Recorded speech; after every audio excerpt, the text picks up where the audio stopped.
आदरणीय प्रधानाचार्य जी, उप प्रधानाचार्य जी, आप सभी को ढेर सारी शुभकामनाएं। जैसा हम सब जानते हैं, हमारा देश ये 75वां गणतंत्र दिवस कार्यक्रम मना रहा है और ये अमृत महोत्सव काल भी है।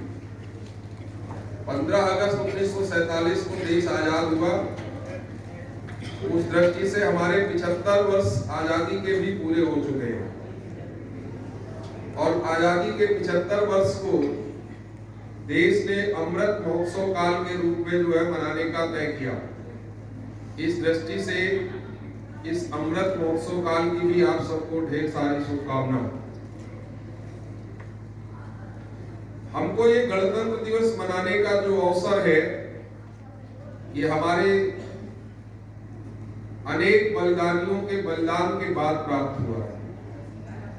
हम सब जानते हैं कि यह देश लंबे समय तक गुलाम रहा। कभी मुगलों की गुलामी, मुगलों के बाद फिर अंग्रेजों की गुलामी, और उसके कारण से हम अपने स्व को भूल गए, अपने अस्तित्व को भूल गए। ऐसा नहीं है कि हमारे पास पौरुष की कमी थी, पौरुष था हमारे पास, और अगर ना होता तो ये स्वतंत्रता भी ना मिलती। लेकिन हम अपने अस्तित्व को भूल गए थे कुछ समय के लिए, और वो जैसे ही जागृत होता है तो हमने उसको अपने पौरुष के दम पर स्वतंत्रता भी प्राप्त की, गणतंत्रता दिवस मनाने का अवसर भी प्राप्त किया। एक जो हमारे भैया बहन यहाँ पर उपस्थित है, उन सबकी जानकारी के लिए आप सब जानते भी होंगे कि हमारा ये जो संविधान है, वैसे तो हमारी देश को आजादी मिली 15 अगस्त 1947 को, लेकिन आजादी के पहले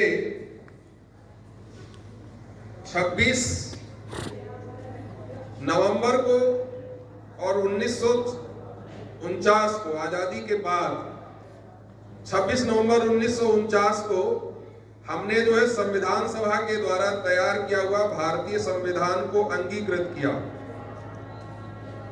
ये 26 नवंबर 1949 की तारीख थी, लेकिन देश में 26 जनवरी 1950 को भारत का संविधान जो है ये लागू हुआ।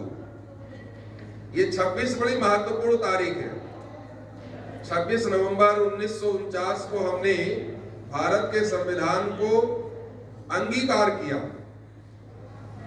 और 26 जनवरी ही ये तारीख क्यों तय हुई, ये हम सबको हमारे ध्यान में रहना चाहिए। अभी भैया ने अपने भाषण में बताया भी कि 26 जनवरी की तारीख इसलिए तय हुई थी।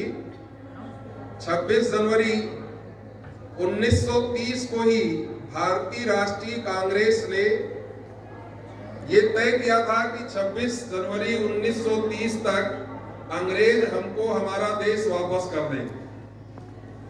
उससे पहले दिसंबर 1929 में लाहौर में, यद्यपि हमारे देश का दुर्भाग्य है कि जहां पर हमने इस अभियान को तय किया था, आज वो हमारे देश का हिस्सा नहीं है। हमने दिसंबर 1929 में लाहौर में पंडित जवाहरलाल नेहरू के अध्यक्षता में भारतीय राष्ट्रीय